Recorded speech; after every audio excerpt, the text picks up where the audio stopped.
భయము కలిగి ప్రవర్తించేవాడు. మొట్టమొదటి ఏముందమ్మా? ముందు 11వ వచనంలో భయభక్తులు కలిగి యెహోవాను సేవించు. రెండవది నిత్యము 145వ కీర్తన మొదటి 2 వచనాలు.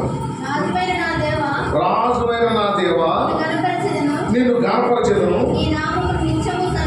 అంటే నీ నామమును నిత్యము సన్నతించు.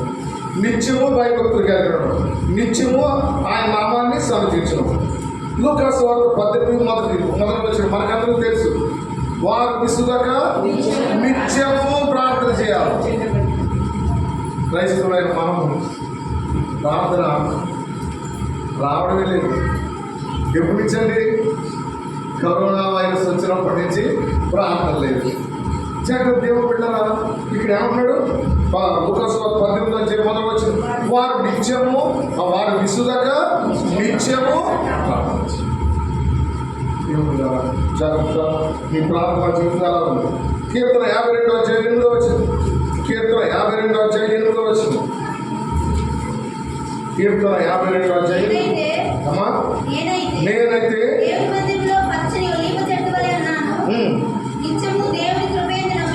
అది నా మాట కోసం. నేనైతే దేవుని మందిరంలో పచ్చని బలివ చెట్టు వలె ఉన్నాను, నిత్యము దేవుని కృపయందు నిత్యము ప్రార్థన చేస్తున్నాను, నిత్యము బలులు అర్పిస్తున్నాను. యోబు ఏం చేశారండి?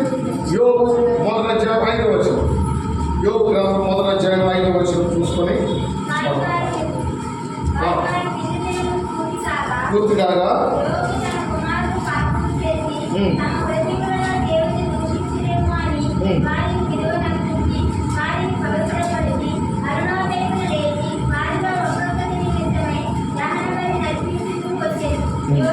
నిత్యము అలా చేయించాడు. ఎన్ని నిత్యాలు? చాలా నిత్యాలు పెట్టాడు. నిత్యము ప్రార్థించాలి, నిత్యము స్తుతించాలి, నిత్యము భయభక్తులు కలిగి ఉండాలి, నిత్యము ఆయన నమ్ముకోవాలి. క్రిస్మస్ కాదు నమ్ముకోవడం, యేసు కాదు నమ్ముకోవడం, నిత్యము ఆయన నమ్ముకోవాలి. ఎండ ఉన్నప్పుడు కాదు నమ్ముకోవడం, వర్షం ఉన్నప్పుడు కూడా ఆయన నమ్ముకోవాలి. అందుకనే మా సిస్టర్ గారు క్రిస్టియన్ గారు చక్కగా వచ్చేసారు. దేవుడు వందనాలు. మరి విజయలక్ష్మి గారికి, అలాగే ఇక్కడికి వచ్చిన ప్రతి ఒక్కరికి కూడా వందనాలు చెల్లిస్తున్నాను. మరి బీబాబు కూడా వందనాలు. ఎందుకంటే మరి వర్షం చిన్నతల్లి కూడా వచ్చింది, కుమారం కూడా వచ్చింది. ఎందుకంటే దేవుని సన్నిధిలో ఒక్కటే ఉండకుండా మనకు అనారోగ్యం ఉంటే అది వేరే విషయం. అన్ని బాగున్నప్పుడు తప్పకుండా దేవుని సన్నిధిలో కనబడాలి. దేవుని బిడ్డ ఒకసారి రండి. ఇప్పుడు మన భాగం కొరకై యేసు ప్రభు రాకడ గురించి 7 హెచ్చరికలు ఉన్నాయి బైబిల్లో. యేసు ప్రభు రాకడ గురించి 7 హెచ్చరికలు ఉన్నాయి. హెచ్చరిక వేరు, దాని విజయలక్ష్మిలో చెప్పడం వేరు, తీసుకుగా హెచ్చరిక వేరు, మామూలుగా చెప్పడం వేరు కదా. యేసు ప్రభు రాకడ గురించి 7 హెచ్చరికలు బైబిల్లో కనపడతాయి. ఏంటి? మొట్టమొదటి చూడ ప్రకటన గ్రంథం 1వ అధ్యాయం 7వ వచనం. ప్రకటన గ్రంథం 1వ అధ్యాయం 7వ వచనం.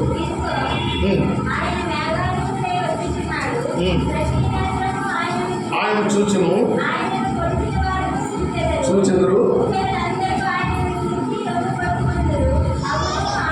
ఈ మాట ఆయన మేఘాలుంటే వచ్చున్నాడు. పగలేదు ప్రతిరాత్రము ఆయన చూస్తాను. అయితే ప్రాముఖ్యమైన మాట, భూజనులందరూ ఆయన చూచి అవునా ఆ రొమ్ముకొచ్చిన వారు ఎవరండి? భూజనులు, లోకస్తులు, దేవుడు ఎరుగని వారు, దేవుడు ప్రేమించిన వారు, దేవుడి సన్నిధికి రాలేని వారు. ఆయన వచ్చినప్పుడు ఏం చేస్తారంటే ఆయన చూచి రొమ్ము కొట్టుకుంటారు. ఏంటి రొమ్ము కొట్టుకోవడం? ఊరికేమన్నా అయ్యో అయ్యో అయ్యో ఏంటి వెళ్ళిపోతున్నారు, ఇద్దరు గారు వెళ్ళిపోతున్నారు, తిమ్మతి గారు వెళ్ళిపోతున్నారు, ఏంటి నా పని? దేవుడు మనం కూడా ఎత్తబడి వారిగా ఉండాలి. ఏంటమ్మా? ఎత్తబడిదవా లేక విడువబడిదవా, పడిదవా లేక విడువబడిదవా, రాజులకు రాజైన యేసు ప్రభు రానయ్యున్నాడు, రాజులకు రాజైన యేసు ప్రభు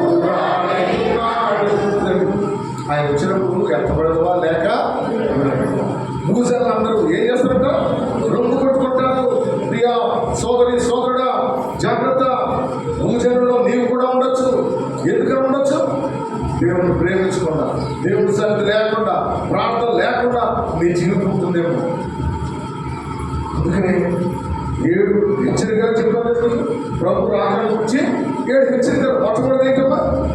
ఇదిగో ఆయన మేఘాలపై వచ్చున్నాడు. ప్రతి నేరం ఆయన చూస్తుంది. అయితే భూజలంలో ఏం చేస్తారంట? ఆయన చూచి రుణం కొట్టుకుంటున్నాడు. రండి, ప్రకటన 2వ అధ్యాయం 25-26 వచనాలు.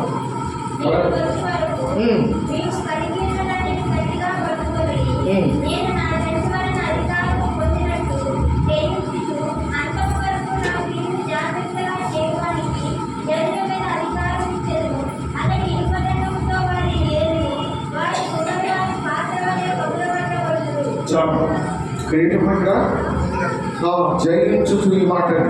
అంతవరకు నా క్రియలు జాగ్రత్తగా చేయు వారికి జనుల మీద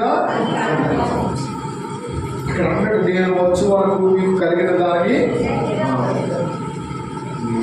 కలిగిన దానిని చేపట్టుము, జాగ్రత్త పడు, జాగ్రత్త పడు అని చెప్తున్నాడు. నేను వచ్చే వరకు మీకు కలిగిన దానిని ఏం చేయాలా? పట్టుకోవాలా. ఒక పూచి మనల్ని వెంబడించింది. ఏంటబ్బా పూచి? కరోనా.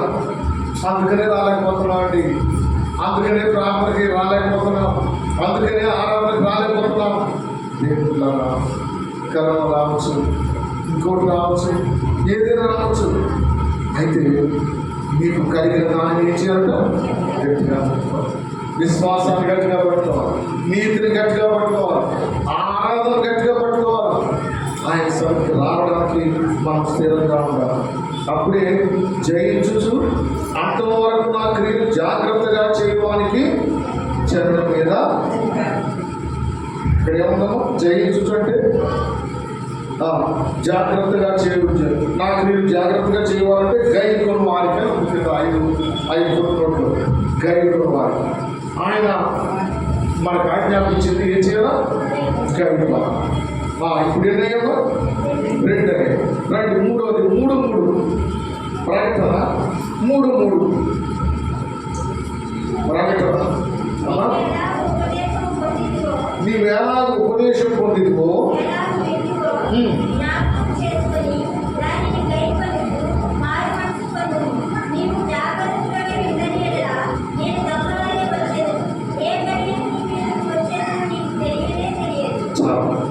ఇక్కడ నీవు జాగరూకుడు అయి ఉండని ఎడల నేను దొంగ వలె వచ్చింది. మొట్టమొదటి ఏమంటే ఇదిగో నేను మేఘారుడే వచ్చున్నాను. అలాగే నేను వచ్చే వరకు మీకు కలిగిన దాన్ని గట్టిగా. 3వది ఏంటమ్మా? మారు మనసు పొందును. తర్వాత జాగరూకుడు అయి ఉండని ఎడల నేను దొంగ వలె వచ్చాను. 3వది ఏంటమ్మా? ఆయన దొంగ వలె వస్తాడు. దొంగ ఫోన్ చేసి సెల్ ఫోన్ నెంబర్ తీసుకొని ఫోన్ చేసి తల్లిగా వస్తాగా గమనించదు. దొంగ ఎప్పుడు అలా రాడు. ఆయన ఏ గడిలో ఎప్పుడు వస్తాడో తెలియదు. మనం మంచి నిద్రలో ఉన్నప్పుడు వస్తాడు. చాలా పల తర్వాత చూస్తాం, మధ్యస్వామి తర్వాత చూస్తాం.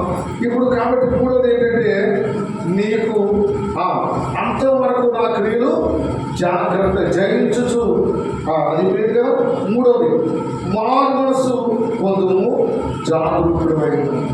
ఎంతకాలం మారు మనసు లేకుండా ఉంటాం? క్రైస్తవులకు కనబడుతున్నాం, దేవుని బిడ్డలకు చెప్పుకుంటున్నాం, కానీ మనలో ఏముండలేదు, మారు మనసు లేదు. అందుకనే కదా చిన్నపిల్లలు చక్కగా బాధపడతారు. తోట కాపరి ఫలం లేని చెట్టును నరికివేయడు. దేవుడు ఫలము ఫలించాలని ఆయన ఉద్దేశం. మనం ఎప్పుడు ఒక్కలాగే ఉండాలని ఆయన ఉద్దేశం కాదు. ఎప్పుడు ఇదిలో అట్లుండే నీరసంగా ఉండేవే కాదు. కానీ మనం ఎలా ఉండాలంట? జయించు వారిగా ఉండాలి, చక్కగా బ్రతికిన వారిగా ఉండాలి. అందుకనే జీవించుతున్నామన్న పేరు మాత్రం ఉన్నది, కానీ మేము మృతులే. జాగ్రత్త దేవుడు బిడ్డలా. 3వది ఏంటంటే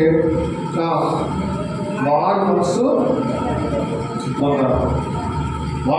పొంది జాగరూకుడు అయి ఉండని ఎడల నేను దొంగ వలె వచ్చేది. ఏ గడియను మీ మీదకి వచ్చేదో నీకు తెలియదు. అక్కడ మాట గమనించండి, సామాన్యం కాదు. ఏ గడియను నీ మీదికి వచ్చేదో నీకు ఆయన రావడం వేరు, పేరుకి రావడం వేరు. ఎందుకు మీదకి వస్తారు? మనల్ని సరిచేయడానికి వస్తారు, మనకు పాఠం చెప్పడానికి వస్తారు. ఏదో క్రైస్తవ జీవితం అంటే ఊరికే సాగిపోయేది అనుకోవద్దు, సామాన్యమైనది అనుకోవద్దు. చక్కగా వెళ్తున్నాం, వచ్చేస్తున్నాం కాదు. మారు మనసు తగిన ఫలములు ఫలించాలి. మారు మనసు తగిన వారిని మనం కనబడాలి, మన జీవితం కనబడాలి. అందులో కీర్తనాలు కాదు 92 అనుకున్నావు కదా, ఏమంటాడైనా మొట్టమొదటి వచ్చిన 97 బహుమతుని చాలు విస్తరించువాడు. ఆయనే నాకు ఆశ్రయము, నా కోట, నేను నమ్ముకున్న నా దేవుడని నేను. ఆయన మన కోట, ఆయన మనకు దుర్గం, ఆయన మనం నమ్ముకోవాలి. ఇప్పుడు ఆయన నమ్ముకుంటే నమ్ముకున్న వారిని ఎన్నడూ కూడా ఆయన ఏం చేయడట? విడిచిపెట్టాడు. నన్ను విడిచిపెట్టలేదు. 14 సంవత్సరాల నుంచి నన్ను బ్రతికిస్తూ వస్తున్నాడు. 2010 చనిపోవాలి, కంప్లీట్ చనిపోవాలంటే చదవస్తే ఏం చనిపోదు, తలపడిస్తే ఏం చనిపోదు. కానీ మరణం హిజ్కియాకి ఏ రోగం వచ్చిందటమో? మరణకరమైన రోగం అలాంటి రోగం వచ్చింది. అయితే ఇప్పటికి 14 సంవత్సరాలు దేవుడు బ్రతికిస్తూ వస్తున్నాడు. ఆయన బ్రతికించగాడు, ఆయన తీసుకోనగాడు కూడా.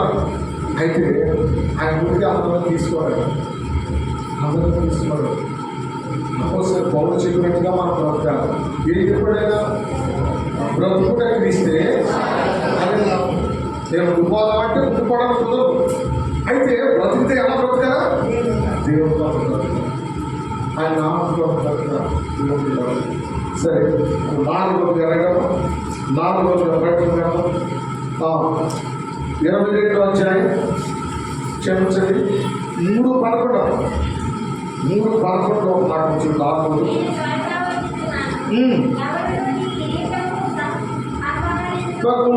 మీకు కలిగిన దాన్ని గట్టిగా మళ్ళీ 2సారి కూడా గట్టిగా పడతామన్నాడు. ఇప్పుడు ఏంటమ్మా? నేను త్వరగా వస్తున్నాను, ఎవడను నీ కిరీటం అపహరింపకుంటున్నట్లు.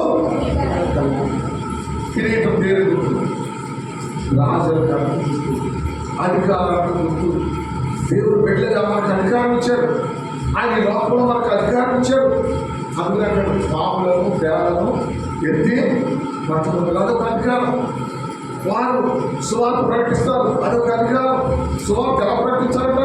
అధికారంతో ప్రకటించారు, అధికారంతో ప్రకటించారు. అధికారంతో ప్రకటించారు. శిష్యులు అధికారులు ఎలా ప్రకటించారో అధికారంతో ప్రకటించారు. సువార్త అనేది అధికారంతో ప్రకటించారు. ఆయన మనకి ఇచ్చిన అధికారం. అందుకనే అన్నాడు, నేను త్వరగా వస్తున్నాను, ఎవడు నీ కిరీటం అపహరింపకుంటున్నట్లు నీకు కలిగిన దాన్ని మనకు కలిగిన రక్షణ, మనకు కలిగిన ఆనందం. ఏం ఆనందం? రక్షణానందం. దావీదు ఆయన జీవితంలో ఏం చేశాడంట? నీ రక్షణానందం నాకు మరలా అంటే ఆయన ఏం చేశాడు? పోగొట్టుకున్నాడు.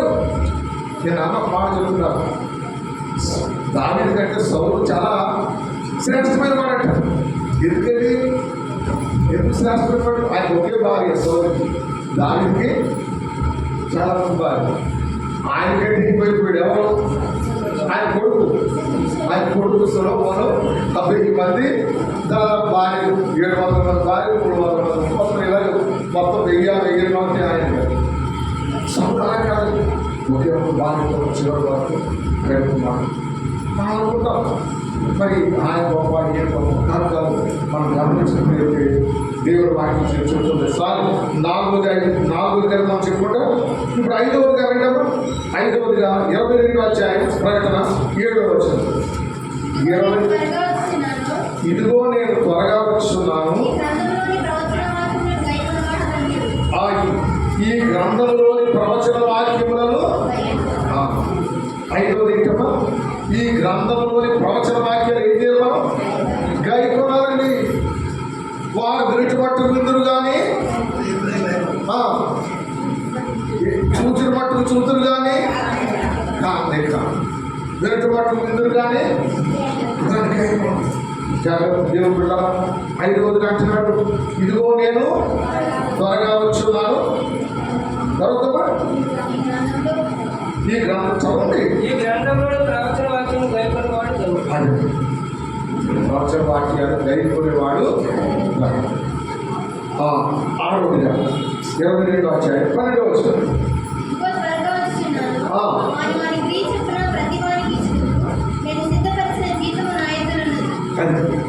ఇదిగో నేను త్వరగా వచ్చున్నాను, ఎందుకని ప్రతివానికి ఇచ్చుటకు నేను సిద్ధపరిచిన జీతం ఎవరిస్తారండి?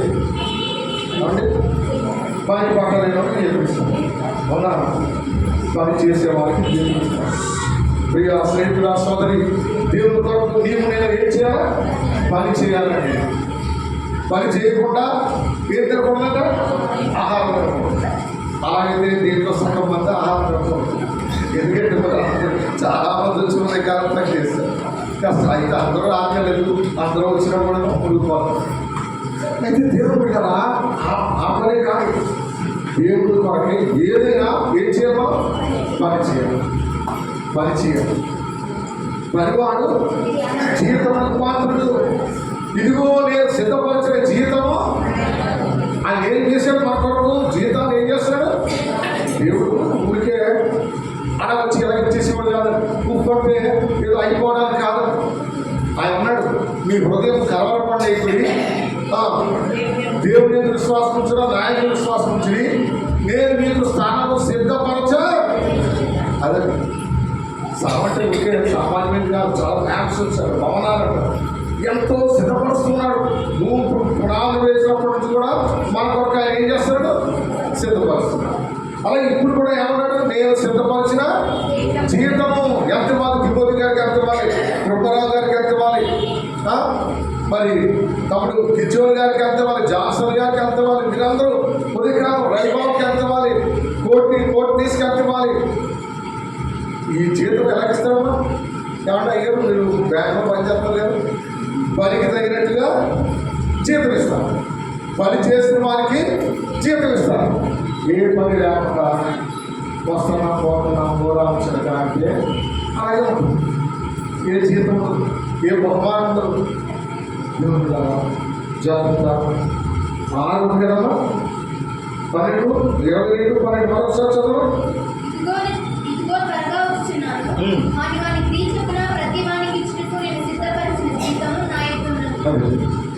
నేను సిద్ధపరచిన జీతము ఆయన జీతం తీసుకొని రాబోతున్నాడు. ఆయన జీతం తీసుకొని రావాలి పొందాలంటే ఏం చేయాలా చెప్పండి ఒకసారి. పని చేయాలి. ఒక ఆయన చెప్తున్నాడు, ఆయన పని చేస్తున్నాడు చెప్తున్నాడు. పని ఏం కాబట్టి మనకి ఎందుకులే, ఊరికే ఏం వస్తుంది ఏమనుకుంటున్నారా? రాదండి. మీకు జీతం రావాలంటే ఏం చేయాలి? మనం పని చేయాలి. ఏం పని చేయాలి? ఇప్పుడు ప్రతివారం చర్చ పెట్టి మాస్టర్ అయిపోయి పాటలు పాడి చేయాలా? కాదండి. దేవుడి మందిరంలో ఏ పని చేసినా ప్రతి దానికి ఏమిస్తున్నాడైనా జీవిస్తున్నాడు. ఇంటికి ఆయన సిద్ధపరిచిన జీవితం వల్ల ఎంత అవసరం వచ్చినాడు. ఆయన జీవితం సిద్ధపరుస్తున్నాడు. ఆయన మన కొరకు స్థలాన్ని సిద్ధపరుస్తున్నాడు. ఆయన మన కొరకు ఇళ్లను సిద్ధపరుస్తున్నాడు. అన్ని ఆయన ఏర్పాటు చేస్తున్నాడు. ఆ ఏర్పాట్లు మనం ఉంటే అది మనం పొందగలం, లేకపోతే పొందలేదు. ఊరికే వచ్చి ఆ ఇల్లు నాకు ఇచ్చేయంటే ఏమేమో చెప్పారు చాలాసార్లు. ఆ పైన మా ముసలావాడు మంచి ప్రార్థన పడాలి. అడుగుతున్నాడు, ఇల్లు ఎవరిదంటే ఇల్లు ఇస్తే రాని కాదు, ఇల్లు ఎవరిదంటే మీరు అవ్వదు, ఇది ఇల్లు ఎవరిదంటే ప్రాణం అవ్వదని చెప్తుంటారు. మరి ఈ చెరువు ఉంది, ఈ చెరువు అవ్వదంటే నీదే అంటారు. ఆ చెరువులో ఏముంటాయమ్మా? నీళ్ళు ఉంటాయి. ఎందుకంటే నీళ్ళు అవంట బైబిల్ ప్రకారం ఈయన చల్లి ఇస్తే బాగా పౌరులు చదివిందంట. పాస్టర్ గారు వచ్చినప్పుడల్లా ఏం ఇస్తున్నామా? ఈయన చల్లి వేస్తున్నాం. ఆ చెరువు వాళ్ళకి ఏర్పడదు. అయితే దాని భవనాలు ఉన్నాయి. ఎవరు ఎలాగా ఈ భవనం ఎవరి వాళ్ళు కట్టుకున్నారు. ఆ భవనానికి కావాల్సిన మెటీరియల్ అంతా పంపించారు. దేవుని సన్నిధిలో కావాల్సిన దాతలతో కలిగి ఉన్నారు. ఒకవేళ కోరుకు పెట్టాలనుకుంటుంటే ఎవరో ముందుకు రావాలి. దేవుడు పిల్లరా అయితే కొంచెం కష్టం అనుకోండి. ఒకరు పెట్టాలనుకుంటే కష్టం. ఇద్దరు కలిసి పెట్టవచ్చు. ఏదో అసలు మనసు ఉంటేనంటే ఏముంటుందమ్మా, బాగుంటుందా మనసు ఏదైతే అక్కడ బాగుంటుంది. అబ్బాయి ఎవరో చేస్తారులే, మన ఎవరు అడుగుతున్నారు, పంపం అడుగుతుంది కలుపు ఎవరు పెడతారంటే అది సార్ మొన్న మీరే కదా అవునమ్మా. ఎందుకంటే దేవుడు పెట్టి మరి చేయాలా. ఉదయకాలం చూస్తే చాలా భయం వేసిందండి. అయ్యో ఎలా జరుగుతుందంటే చక్కగా మా బ్రదర్స్ ఎంత చక్కగా చేశారంటే వర్షం వచ్చినా కానీ వాళ్ళు అంత ప్రయాసపడి చక్కగా అన్ని సరిదిద్దారు, అంత మనుషులు కానీ చేశారు. తేవచ్చు మనం అక్కడ నేను అడిగితే 7,000 కావాలన్నాడు.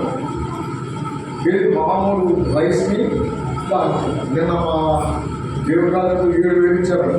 50 మందికి 7,000, 50 మందికి 7,000 అయితే మనకు 100 మందికి వాళ్ళు 100 మందికి ఎంతమ్మా 14,000. మరి మా ఎవరు వ్యాపారంగా ₹1,00,000 ఖర్చు పెట్టి ఏమంటారండి, అయితే వారైతే ₹1,00,000 ఖర్చు పెట్టి చక్కని భోజనం పెట్టారు. దేవుడు పెట్టారా ఏరియామైన దేవుడి సన్నిధిలో మనం తృప్తిగా కూడా నేర్చుకోవాలి. ఆ ఉన్న దాంట్లోనే తృప్తిగా కూడా. కొన్నిసార్లు చూడండి ఇంట్లో చాలా చేస్తాం, ఎంత రుచిగా ఉంటుందంటే చాలా ఆనందం చెప్పుతారు. కొన్నిసార్లు మాంసం ఉంటారు, మా తల్లి ఇంకా మాంసం ఉంటాము లేదు చూస్తే ఇలా ఉంది అలా ఉంటుంది మనం అనుకుంటాం. కాబట్టి దానికి మెయిన్ కారణం ఏంటంటే తృప్తి కలిగి ఉండా నేర్చుకోవడం. అపోస్తలుడు పౌలు అంటాడు, నేను సంపన్న స్థితిలో ఉండలేదు, లేబులో ఉండడానికి కూడా ఏర్పడు. నేను ఏ స్థితిలో ఉన్నా అమ్మా తృప్తి కలిగి ఉండా నేర్చుకోవాలి. తృప్తి కలిగిన జీవితం. సరే, చివరిగా 7వ అధ్యాయం ప్రకటన 22వ అధ్యాయం 20వ వచనం. ఈ సంగతులను గూర్చి సాక్ష్యమిచ్చువాడు అవును, త్వరగా వచ్చుచున్నాడని చెప్పుచున్నాడు. ఆమేన్. ప్రభువైన యేసు ఈ సంగతులను గురించి సాక్ష్యం ఇచ్చేవాడు త్వరగా వచ్చుచున్నాడని చెప్తున్నాడు. మనం 7 సంగతుల్లో కూడా మొట్టమొదటి ఇదిగో నేను త్వరగా వచ్చున్నాను. నేను త్వరగా రాబోతున్నాడు. ఆయన వచ్చినప్పుడు ఆయన ఎదుర్కోవాలంటే ఎలా ఉండాలండి, సింహాలు ఉండాలి. ఎందుకంటే ఇప్పుడు మొదట ఎలా వచ్చాడట, మొదటగాను గొర్రెగను ముదమారగా వచ్చేను, మొదటగాను గొర్రెగను ముదమారగా వచ్చేను, కొదమాసిం అపురీతి కొదమాసిం అపురీతి కదలేను గర్జనతో, కదలేను గర్జనతో గగనము చీల్చుకొని యేసు కనులను తీసుకొని వేలాగి దూతలతో వేగమే రానుంది,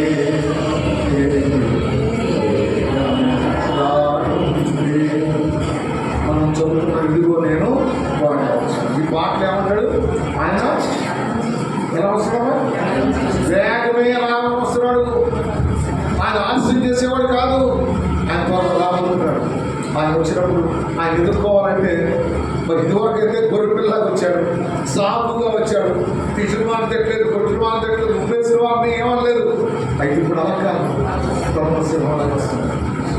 ఎవరు సింహాన్ని ఎదుర్కోవాలంటే ఆయన సింహంలాగే ఉండాలి, సింహం పిల్లలాగే ఉండాలి. మనం ఇప్పుడు గొర్రెగా ఉంటే, మేకగా ఉంటే, తోడేరుగా ఉంటే, నక్కగా ఉంటే చాలా కష్టం. నక్క లేరుగా యేసుప్రభువు వారు చెప్పాడు, ఆ నక్కతో ఎలా చెప్పాడు. ఎవరండి లేరు అంటే చాలా కన్నింగ్ నేచర్ అనమాట. మనుషులు కన్నింగ్ నేచర్ కలిగి ఉంటారు. జాగ్రత్త దేవుడు వెళ్ళాలా, మనం ప్లెయిన్గా ఉండాలి, స్పష్టంగా ఉండాలి. మన మాట అవునంటే అవును. సరే, ఇప్పుడు మనం త్వరగా ఇదిగో నేను త్వరగా వచ్చున్నాను. ఆ వచ్చినప్పుడు ఎవరెవరికి ఏం చేస్తాడో చూసాం మనం. చివరిగా మరొక మాట చూద్దాం. మత్తయి సువార్త 25వ అధ్యాయం. మత్తయి సువార్త 25వ అధ్యాయం.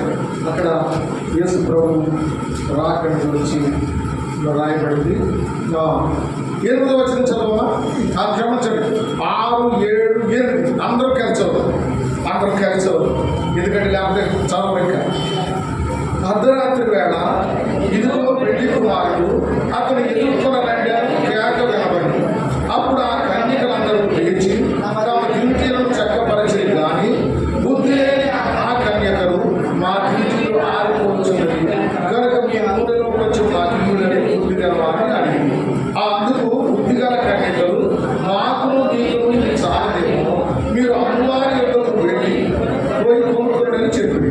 వారు కొనబోచుండగా పెళ్లి కుమారుడు వచ్చాను. అప్పుడు సిద్ధపడి ఉన్నవారు అతనితో కూడా పెళ్లి విందుకు లోపలికి పోయి అక్కడ తలుపు వేయబడను.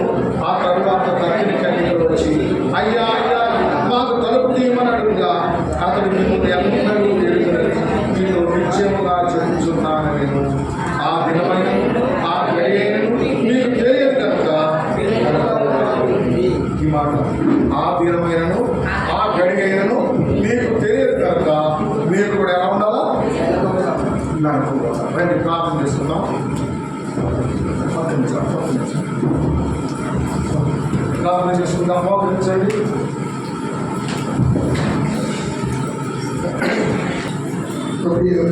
సమాధానం మా ప్రభావం పరిశుద్ధరాలు వందనాలు. ఇంతవరకు మీరు ఆశీర్వాద శ్రీమతి లేఖన బాగుపడి స్తోత్రములు. ఆయన వాక్యము బహువేగంగా ప్రయత్నించినటువంటి మాటను మాకు తెలియపరిచారు. స్తోత్రం తెలుస్తూ ఉన్నాము ఆయన.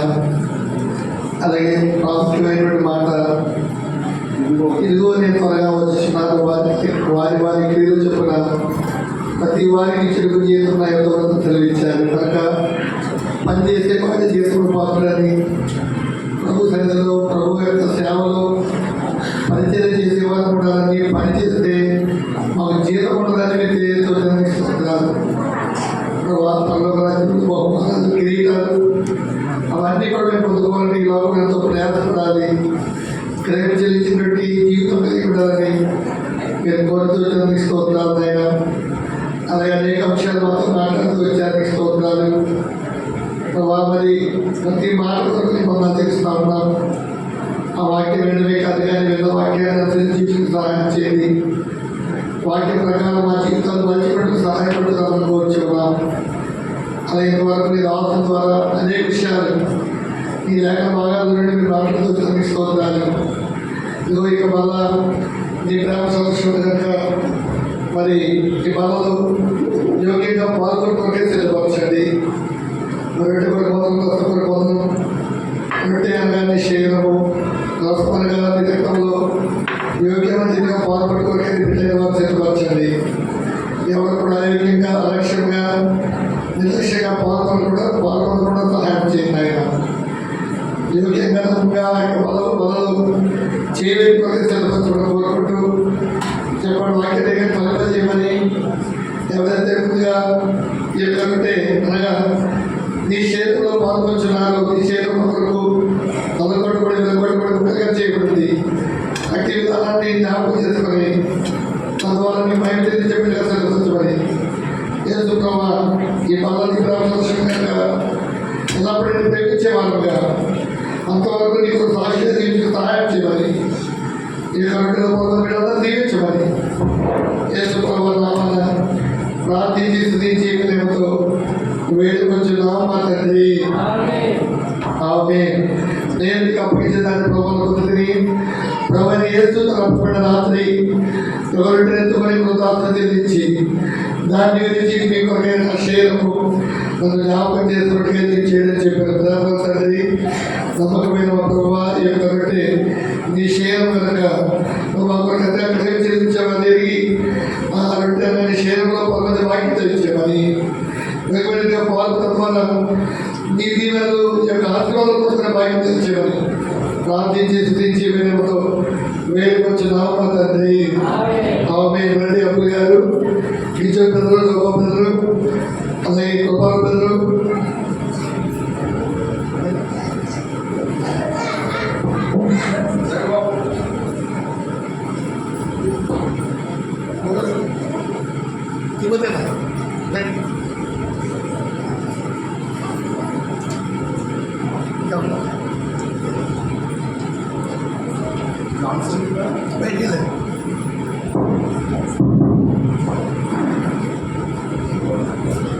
దయచేసి మీరు సంగతించి విధాలుగా చూపించండి.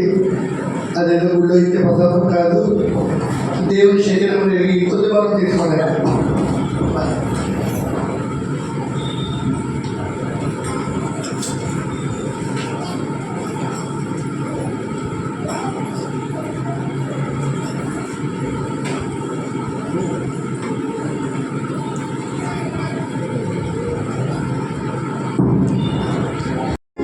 $371, 736 ఎవరో తెలుస్తారు చెప్తారు.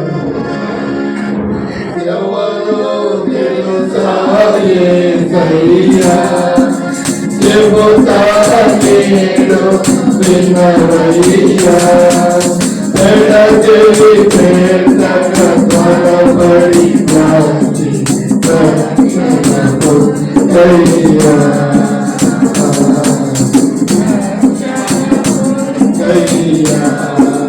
దేవాది దేవుడు యేసయ్యా మానవజన్మతో వచ్చాడయ్యా. దేవాది దేవుడు యేసయ్యా మానవజన్మతో వచ్చాడయ్యా. మరణించాడు మరియేశాడు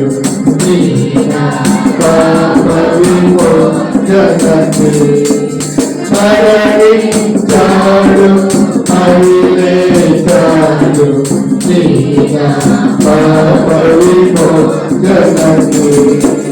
ఎవరో తెలుసా యేసయ్యా చెబుతానేడు ఎడతెరి పెట్టక త్వరపడి రాజి రక్షణ పొందయ్యా.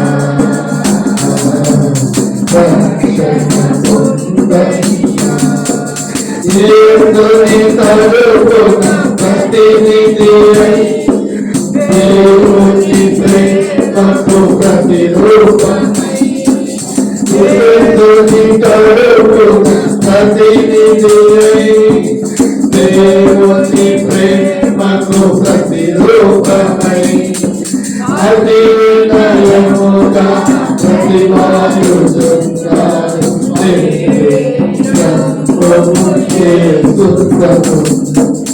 అతి వినయముగా ప్రతిమాయుచున్నాడు.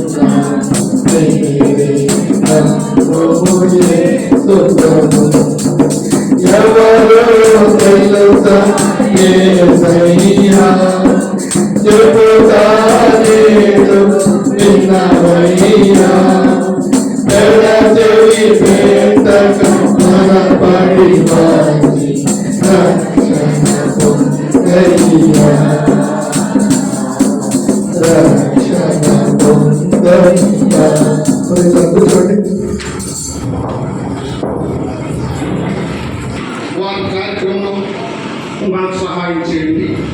వారు గడిచిన కాలం అంతట్లో మమ్మల్ని కాపాడుతూ వచ్చారు. ఈ శుభదినాన్ని మాకు అనుగ్రహించారు. నాయన నీ ప్రజలైన వారు మీరు ప్రేమించి తీసుకొచ్చారు.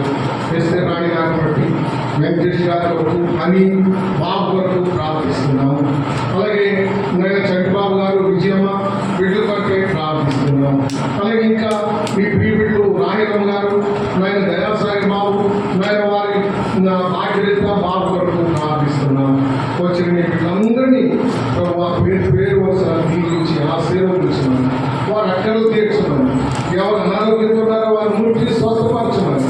నేను మీ సన్నిధికి దేవుడు కానుక అర్పణ పెట్టి నీ బిడ్డకు రావాల్సిన దీవెన ప్రతిఫలం దయచేయండి. ఎవరైతే నమ్మకం ఉన్నారో నమ్మకమైన వారికి దీవెనలు మెండుగా కలుగునని సెలవించారు. అటు రీతిగా దీవెన ఇచ్చి ఆశీర్వదించండి. మిగిలిన సమయం కూడా ఆశీర్వదకరంగా ఉంచమని, భోజన సహవాసంలో కూడా మాకు తోడుగా ఉండమని, వడ్డించిన వారిని కూడా దీవించి పెట్టమని, మందిరానికి రావాల్సిన దీవెన కూడా దయచేయమని కొద్ది ప్రార్థన యేసు నామమున అడిగి వేడుకొనుచున్నాము తండ్రి. ఆమేన్. మన తండ్రి దేవుని యొక్క ప్రేమ, కుమారుడైన యేసుక్రీస్తు వారి యొక్క కృప, పరిశుద్ధాత్మ యొక్క అయోన్య సహవాసము సమాధానము ఆయన ప్రేమించి బిడ్డలందరికీ వచ్చిన చేరు వచ్చిన మనందరికీ సదా తోడై